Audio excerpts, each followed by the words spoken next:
आप सभी को मेरी ओर से प्रणाम। इस वर्ष सन 2020 में 18 सितंबर दिन शुक्रवार से लेकर 16 अक्टूबर दिन शुक्रवार तक एक महीने का पूर्ण मलमास रहेगा, अधिक मास रहेगा या पुरुषोत्तम मास रहेगा।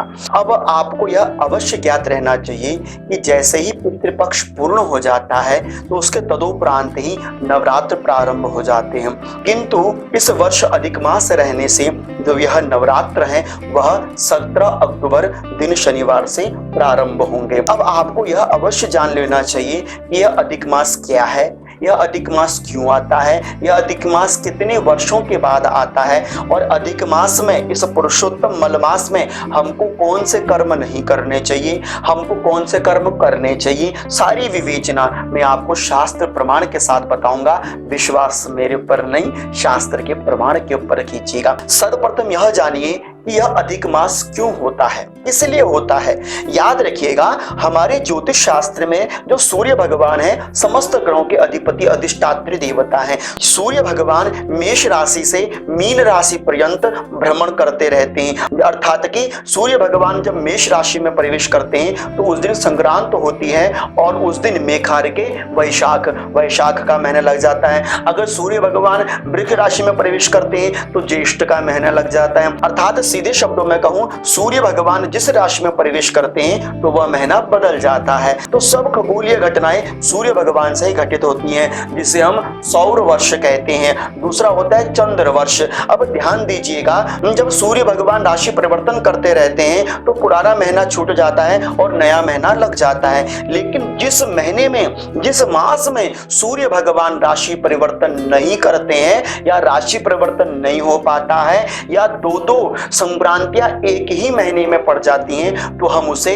मलमास, पुरुषोत्तम मास या अधिक मास कहते हैं। इसके विषय में काटक ग्रह्य में कहा गया है कि यस्मिन् मासेन संक्रांति द्वयमेव वा मलमासः स विघ्नेयो मासे त्रिशतमे भवेत। अर्थात कि जिस महीने में संक्रांत ना हो या दो संक्रांत एक साथ पड़ जाए उसे हम मलमास या पुरुषोत्तम मास या अधिक मास कहते हैं। लेकिन धर्म सिंधु में मलमास के विषय में कहा गया है कि यह मलमास दो प्रकार के होते हैं, एक तो अधिक मास और दूसरा क्षय मास। अब दोनों में अंतर क्या है, तो इसके विषय में निर्णय सिंधु में ही कहा गया है कि संक्रांति रहितो मासः अधिक मासः, जिस महीने में संक्रांत ना हो उसे हम अधिक मास कहते हैं। दूसरा संक्रांति द्वययुक्तो मासः क्षय मासः, अर्थात कि जिसमें दो संक्रांत आ जाए उसे हम क्षय मास कहते हैं। जो यह अधिक मास है यह प्रत्येक 3 साल के बाद पुनरावृत्ति करता है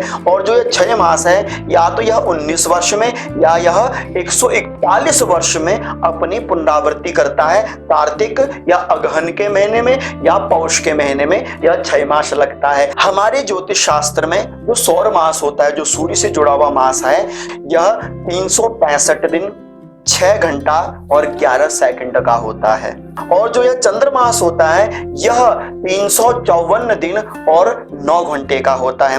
अब इन दोनों सौर मास और चंद्रमास के बीच में 11 दिन का अंतर आ जाता है। अब इस 11 दिन के अंतराल को पूर्ण करने के लिए, अर्थात इस 11 दिन के अंतराल में सामंजस्य स्थापित करने के लिए, समानता लाने के लिए अधिक मास की व्यवस्था हमारे शास्त्रकारों ने करी है। इसलिए यह अधिक मास प्रत्येक 3 साल में पुनरावृत्ति करता रहता है। जब 3 वर्ष के बाद यह मलमास पड़ता है तो 12 महीनों के स्थान पर 13 महीने स्थापित हो जाते हैं। अगर आप पुरुषोत्तम मास की कथा पढ़ें तो इसमें आपको विदित होगा कि हिरण्याकश्यपु को मारने के लिए भगवान ने 12 महीनों की जगह 13वां महीना भी स्थापित किया, क्योंकि हिरण्याकश्यपु ने वरदान मांगा था कि मैं 12 महीनों ना मरूं।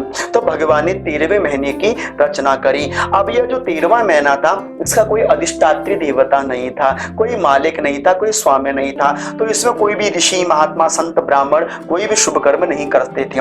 अब यह मास अपने आप को निंदनीय समझकर तपस्या में बैठ गया और जब तपश्चर्या करी भगवान मधुसूदन प्रसन्न हुए और कहा कि कहो मलमास क्या मांगते हो। बोले प्रभु मेरा कोई अधिष्ठात्री देवता नहीं है, आप ही मेरे इस महीने के मालिक बन जाए। तब भगवान ने कहा कि अहमेवाश संजाता स्वामी च मधुसूदन, अर्थात कि स्वयं मधुसूदन भगवान ही उस महीने के अधिष्ठात्री देवता बन गए। इसलिए भगवान ने इस मलमास को अपना नाम दे दिया पुरुषोत्तम, इसलिए इसको पुरुषोत्तम मास भी कहा जाता है। और इस पुरुषोत्तम मास में 2 एकादशियां पड़ती हैं जिसे हम पुरुषोत्तमा एकादशी कहते हैं। वैसे तो साल भर में मात्र केवल 24 एकादशियां आती हैं, लेकिन पुरुषोत्तम मास पड़ने से वर्ष की 26 एकादशियां हो जाती हैं। और इन एकादशियों को पुरुषोत्तमा एकादशी कहते हैं, जिनकी अपनी बहुत विशेष भारी महिमा है। इसलिए इन एकादशियों का व्रत भी अवश्य करना चाहिए। पहली एकादशी 27 सितंबर को रहेगी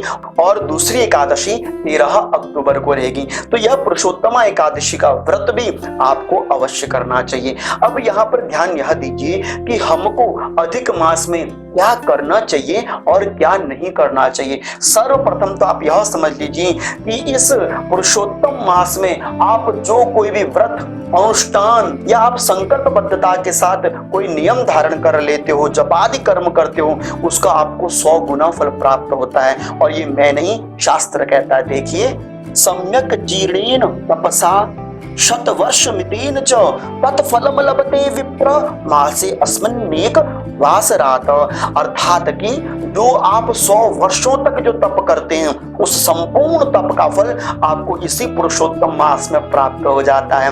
अब आपके मन में यह शंका रहती है, क्या करें और क्या ना करें, कि इस मल मास में हमको क्या नहीं करना चाहिए। शास्त्र कहता है, देखिए, उपाकर्मोत्सर्जने अष्टका श्राद्धानि अधिके वर्ज्यानि चूड़ा मौंजी बंद विवाह तीर्थादि यात्रा वास्तु कर्म गृह प्रवेश देव प्रतिष्ठा पारामाद्युत सर्गो नूतन वस्त्रालंकार धारणम तुला पुरुषादि महादानानि यज्ञ कर्मा दानम पूर्व तीर्थ देव दर्शनम संन्यासः काम्य वर्षोत्सर्गो तानि मलमासे वर्जयानी।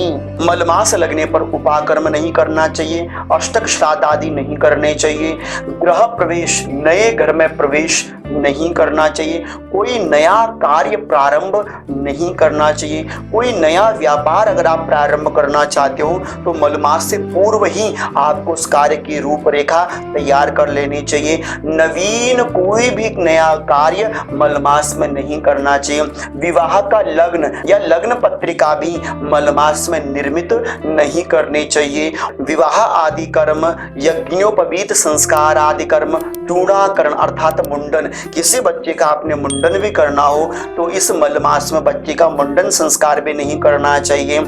नया वाहन, नई कार आदि कोई खरीदना चाहते हो तो वह भी इस मलमास में नहीं खरीदनी चाहिए। देवताओं की नई प्रतिमा अपने घर में नहीं लानी चाहिए और ना ही देवताओं की प्रतिष्ठा आपको इस मलमास में करनी चाहिए। कोई विवाह आदि के लिए आपने कपड़ा खरीदना हो, वस्त्र खरीदना हो तो वह भी नहीं खरीदना चाहिए।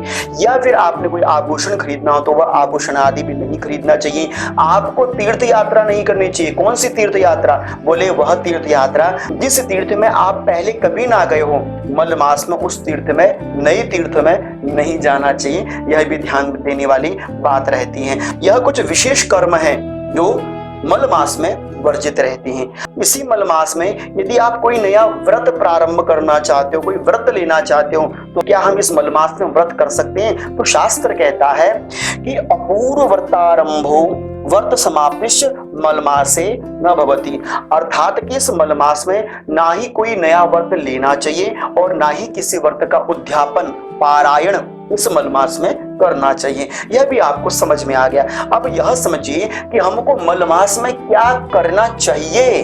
तो शास्त्र कहता है, आवश्य कर्म मासाख्यम मलमासमृताब्दिकम तीर्थे भिक्षायोः श्राद्ध माधानांग पितृक्रियाम। अर्थात कि जो आवश्यक कर्म है कौन कौन से, जैसे नामकरण संस्कार हो गया, या फिर आपका बच्चे का गंडमूल पूजन हो गया, या कोई ज्वर से पीड़ित है, बीमार है, आप उसके लिए कोई महामृत्युंजय मंत्र जप या कोई अनुष्ठान आदि करना चाहते हो तो आप इस मास में अवश्य कर सकते हैं। बच्चे का जन्मदिन पूजन कर सकते हैं, जप कर सकते हैं, दान आदि कर सकते हैं, भागवत कथा का पाठ पाठ कर सकते हैं, गीता जी का पाठ कर सकते हैं। ऐसे जो भी शुद्ध कर्म है आप उसको मलमास में अवश्य कर सकते हैं। लेकिन यदि किसी व्यक्ति की मृत्यु मलमास में हो जाती है तो इसके विषय में हमारा शास्त्र कहता है, मलमास मृतस्तु सौरम मलमास मृतानाम तो सौरम मानम समाश्रयेत।